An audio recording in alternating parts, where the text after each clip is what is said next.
Hello and welcome to another guide from lovetoplaywoo.com. The playstyle of many classes has changed since patch 4.01. It is important, especially for PvP, to have a decent knowledge of the more important changes that were done not only to your class but to other classes as well, so that when you get nuked, stunlocked, silenced, stuff like that, you will know who did what against you and you will be able to figure out more easily a strategy for defeating your enemy. Okay, so heal reduction, also known as mortal strike effect. We had our usual heal reduction classes, warrior, rogue, hunter. These classes had 50% heal reduction and shadow priests were also in the mix with 20%. After patch, all of the above classes got 25% heal reduction. That lasted for a short while and now the effect was reduced to 10%. Well, except for rogues, I believe. But I think rogues will have the same fate. So I guess classes that used to have a decent MS effect aren't too thrilled right now about the change. The overall reduction to the MS effect is substantial and it unfortunately makes classes look more alike. Additionally, mages can now also join the ranks of the MS classes if they choose to spend free talent points in the second tier of Frost. Those talents are accessible by all mage specs. Don't know what to make of this. Really, I would have said, mages are overpowered now. They can CC, they can survive, they can slow, and they have heal reduction. But wait, it's only 10% heal reduction, never mind then. Warlocks get that 10% heal reduction also, but only warlocks that are playing demonology and have a Felguard pet. Classes that used to have 50% reduction, maybe they should feel nerfed. The classes that don't have MS effect right now are the DPS types. Paladins, Shamans, Druids, Death Knights, Affliction/Destro Warlocks. These classes are however capable of dispelling CCs, as in magic effects, and have increased healing options. Well, maybe except for Death Knights. Death Knights can't dispel. Perhaps they will get some sort of hot purging ability in the future. Warriors can now interrupt in arms. They also get a 5-second stun. So if a warrior is nuking you, trinket the stun. If you are a healer and warrior is nuking your DPS, you might be better off saving the trinket for the fear.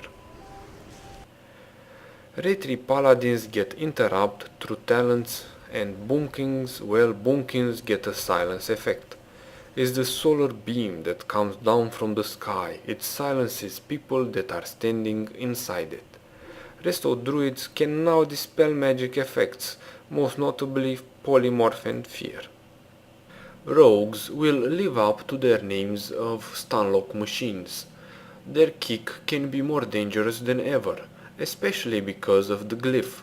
The glyph increases the cooldown on kick by 4 seconds, but it also reduces it by 6 if the kick was successful. So against rogues, fake casting and instant spells are your salvation.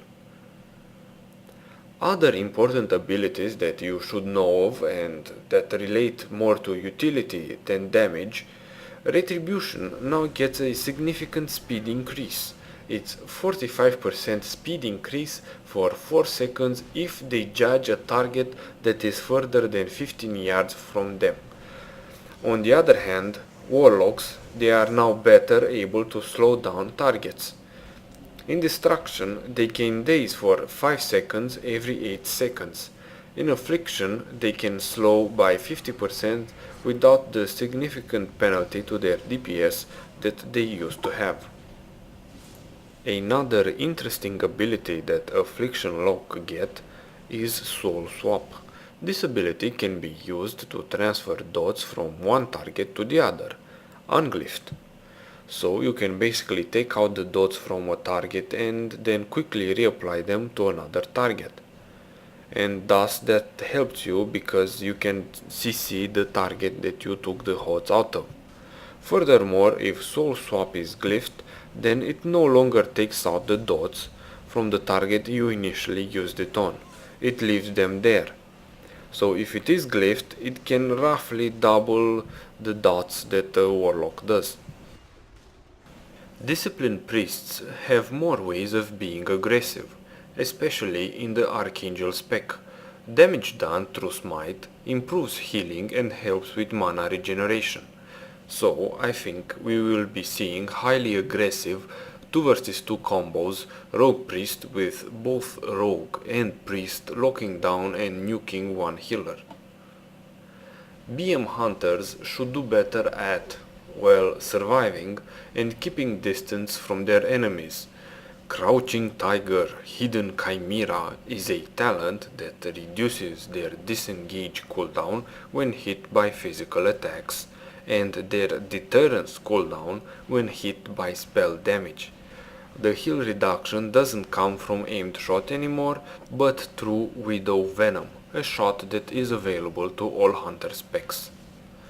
Fire mages get an effect similar to the subtleties rogues cheat death, as in when they are just about to be dead, they get instantly healed for 40% HP, 1 minute cooldown on the effect. Decays don't have that 90% slow anymore, it starts at 60% now. They have, however, more resilient diseases, provided they are unholy. Well, at 85 any decay specking into the second tier of unholy will be able to get resilient infection.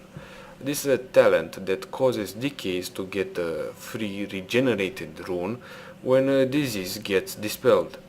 Until 85 comes, only full unholy can get this talent. Furthermore, full unholy has a talent that actually makes targets affected by Death Coil completely immune to dispel disease. So, well, dispelling Death Knight diseases becomes more of a questionable decision. Frost decays are better at burst damage and close combat, but they are more susceptible to slows and dispels. Blood is the tanking spec for decays now, and Death Knights that aren't blood will have a harder time healing themselves, especially if you kite them. That's it for now, thanks for watching and good luck in the battlegrounds.